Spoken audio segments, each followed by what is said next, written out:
30 বছর বাদে রবি এবং শনি একসাথে কুম্ভ রাশিতে অবস্থান করতে চলেছে। কুম্ভ রাশি বা লগ্নের জাতক জাতিকাদের উপর কি প্রভাব পড়তে চলেছে তা নিয়ে আমি এখানে আপনাদের সাথে ডিটেলসে চর্চা করব।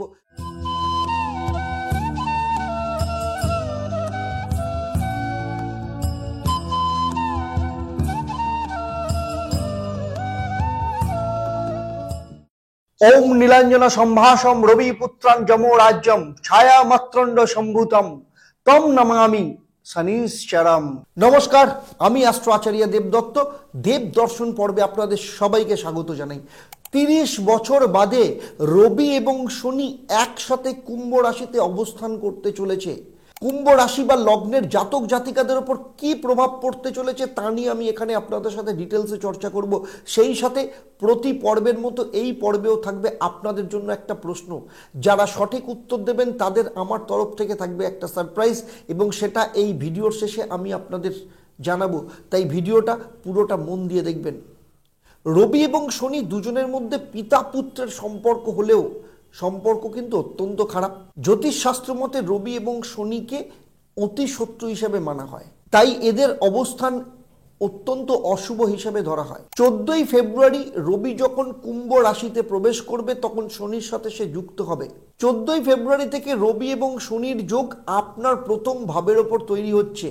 এর ফলে 15ই মার্চ অবধি এই সময় আপনার ওপর খারাপ এবং ভালো দুটো ফলই আপনাকে প্রাপ্ত করাবে। সেই সাথে আপনাদের শনির 7.5-এর দ্বিতীয় চরণ চলছে। এই পর্বে আমি আপনাদেরকে জানাবো কোন কোন বিষয়ের ওপর আপনাদেরকে সতর্ক থাকতে হবে, কোন কোন বিষয় আপনাদেরকে অ্যাভয়েড করতে হবে। রবি এবং শনির সপ্তম দৃষ্টি আপনার সপ্তম স্থান অর্থাৎ সিংহ রাশির ওপর পড়েছে। ফলে আপনার দাম্পত্য জীবনে সম্পর্কের ওপর অশুভ প্রভাব পড়তে পারে।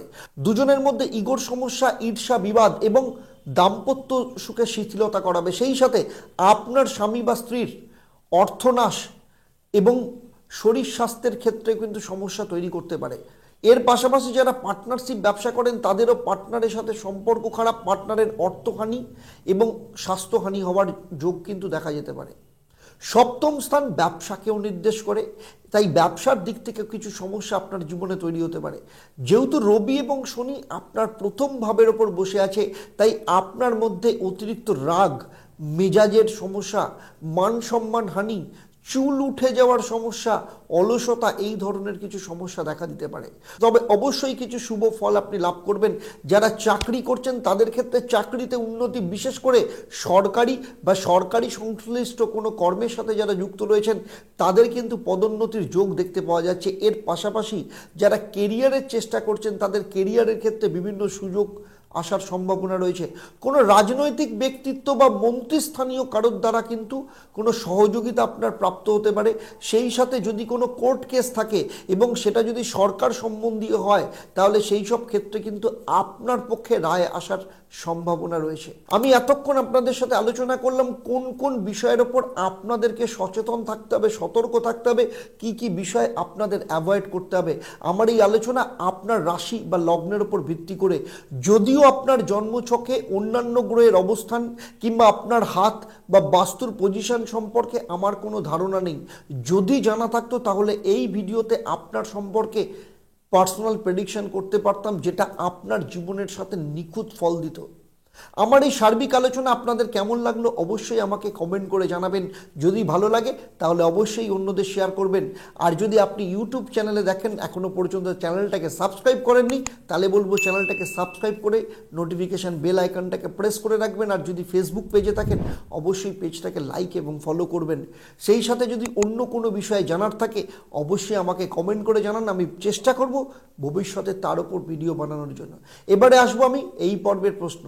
আমি এই পর্বে উল্লেখ করেছি আপনাদের শনির 7.5-এর কততম চরণ চলছে। যারা সঠিক উত্তর দেবেন তাদের মধ্য থেকে লাকি ড্রয়ের মাধ্যমে আমি 3 জন সঠিক উত্তরদাতাকে বেছে নেব, যাদের নাম এই যে সিরিজ, এই সিরিজের পর যে ভিডিও আমার আপলোড হবে সেই ভিডিওতে আপনারা জানতে পারবেন। যারা লাকি বিজেতা হবেন তাদের কিংবা তাদের পরিবারের কোনো একজন সদস্যের জন্মছক ও তার সমস্যা নিয়ে আমি পরামর্শ দেব। আর আমার এই পরিষেবা আপনাদের জন্য সম্পূর্ণ বিনামূল্যে থাকবে। তবে আপনারা যারা লাকি ড্রয়ের মাধ্যমে বিজেতা হবেন তারা অবশ্যই হেল্পলাইন নাম্বারে আপনাদের নামটাকে রেজিস্টার করাবেন, যাতে পরবর্তী ক্ষেত্রে আপনার সাথে আমরা কমিউনিকেট করতে সুবিধে হয় এবং কবে আপনার সাথে আমার অ্যাপয়েন্টমেন্ট থাকবে সেই টাইম স্লটটা বুক করতে সুবিধা হবে।